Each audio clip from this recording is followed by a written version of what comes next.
Okay folks, this is my first vlog. It's done on a video camera. I've got an external microphone that should pick up my voice well. This is my first dry run. And it's a very important run because I'm going to start a video series on your ponds and things to help you with your ponds, your water features of all kinds. So today my theme is Ice, Ice, Baby. And I should play the song for you, but I'm not going to. But the whole idea is we're fixing to get cold in West Tennessee, colder than normal. We've been below freezing for several nights here, and I'm seeing ice around the edges, little ice formations around the waterfalls. But we're fixing to see highs for up to a week below freezing highs, lows even in the single digits. So it's very, very dangerous for our fish. We don't want to go out there if we've got ice and whack it with a hammer, break it off or something. We want to keep it open naturally with water flow, with a skimmer. If you don't have good water flow, you don't have a skimmer, you can keep a hole open in the ice just for gas exchanges. Keep the oxygen levels right in the water. That's easy enough to do with a floating pond heater.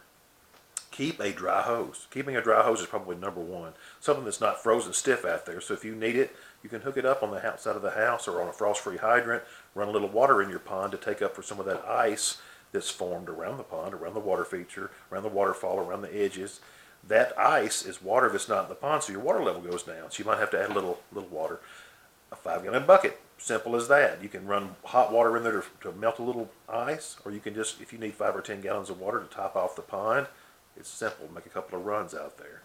And like I say, a floating pond de-icer, very low maintenance, very low power consumption. It only comes on when it's needed. When the water temperature gets where it's freezing hard, that kicks on and keeps a hole open in the ice so it exchanges gases and keeps those oxygen levels correct for the fish.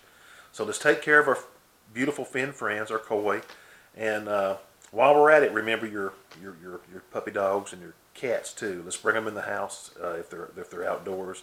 These 9, 10, 15 degree nights, it'll kill your pets. It's not very good. So at least bring them in the garage, bring them in the pantry, fix them a little pallet, keep them out of the cold. So happy pondering.